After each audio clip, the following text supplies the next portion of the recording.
नमस्ते, मैं हूं सुनैना सिंह। आप देख रहे हैं न्यूज नेशन। ऐसा माना जा रहा है कि आरएलडी यानी राष्ट्रीय लोक दल इंडिया गठबंधन से अलग होकर एनडीए में शामिल हो सकती है। अब खबरें ये है कि आरएलडी विधायक अयोध्या जाकर रामलला के दर्शन करेंगे। हालांकि यूपी विधानसभा स्पीकर के इस न्योते से सपा इनकार कर चुकी है, लेकिन आरएलडी विधायकों ने इसे स्वीकार कर लिया है।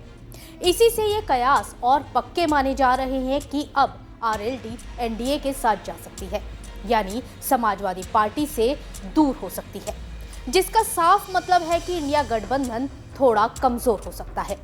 समाजवादी पार्टी के अध्यक्ष अखिलेश यादव और राष्ट्रीय लोकदल के जयंत चौधरी का साथ करीब 5 साल पुराना है। दोनों पार्टियां यूपी में लोकसभा और फिर विधानसभा का चुनाव एक साथ मिलकर लड़ चुकी हैं। इन दोनों पार्टियों ने इसी साल होने वाले लोकसभा चुनाव में भी साथ लड़ने का वादा किया था। दोनों पार्टियों के बीच सीटों का बंटवारा भी हो गया था। समाजवादी पार्टी ने आरएलडी के लिए यूपी के अलग अलग जिलों में 7 सीटें छोड़ने की घोषणा की थी। ये बात अलग है कि ये सीटें कौन सी थी, इसका ऐलान नहीं हुआ था।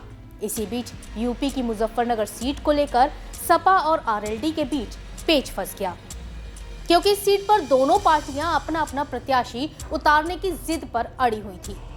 बात नहीं बनती देख जयंत चौधरी के एनडीए में शामिल होने की अटकलें भी लगनी शुरू हो गई थी। अब समाजवादी पार्टी को एक और बड़ा झटका लगा है, क्योंकि आरएलडी के विधायक 11 फरवरी को रामलला के दर्शन करने के लिए बीजेपी विधायकों के साथ अयोध्या जा रहे हैं। दरअसल उत्तर प्रदेश के विधानसभा अध्यक्ष सतीश महाना ने यूपी की सभी पार्टियों के विधायकों को 11 फरवरी को अयोध्या में रामलला के दर्शन कराने के लिए न्योता भेजा था। विधानसभा अध्यक्ष सतीश महाना का ये निमंत्रण सपा विधायकों ने ठुकरा दिया था, लेकिन आरएलडी ने इसको खुले दिल से स्वीकार कर लिया। अयोध्या में रामलला के दर्शन के दौरान 11 फरवरी को ही उत्तर प्रदेश के मुख्यमंत्री योगी आदित्यनाथ कैबिनेट मंत्रियों के साथ अयोध्या में उसी दिन दौरा करेंगे। वहीं बीजेपी विधायकों और आरएलडी के विधायकों के एक साथ अयोध्या जाना आरएलडी नेता जयंत चौधरी के एनडीए में शामिल होने की चर्चाओं को और हवा दे रहा है।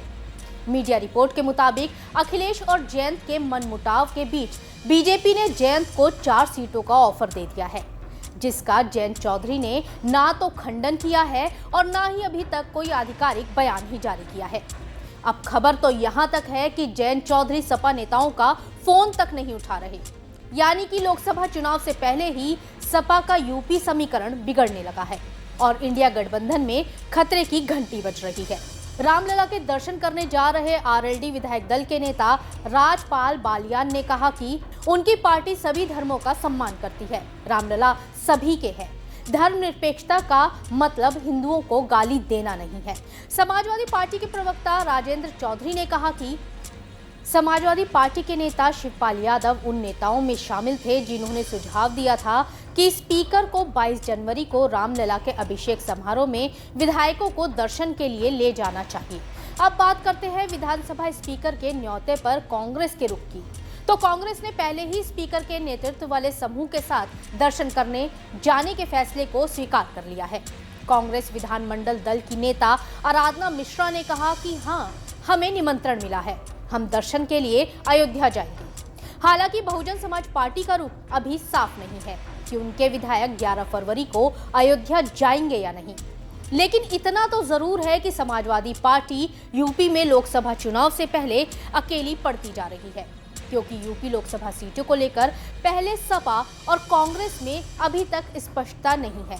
सपा की आरएलडी के साथ भी बात नहीं बन पा रही और अब इन दोनों ही पार्टियों के विधायक सपा को मझधार में अकेले छोड़कर 11 फरवरी को स्पीकर के नेतृत्व में अयोध्या जा रहे हैं, जहां सीएम योगी आदित्यनाथ भी मौजूद रहेंगे। ऐसे में एक तरफ बीजेपी से 4 सीटों का ऑफर मिलना और आरएलडी नेता जयंत चौधरी का इस खबर पर कुछ न कहना अपने आप में बहुत कुछ बता रहा है। 11 फरवरी को सीएम योगी का अयोध्या में मौजूद रहना महज इत्तेफाक है या यूपी में बीजेपी के राजनीतिक समीकरण बिठाने की कोशिश, ये तो 11 फरवरी के बाद ही पता चलेगा। लेकिन इतना तो तय है कि सपा और आरएलडी के बीच अब सब कुछ ठीक है, ये नहीं कहा जा सकता।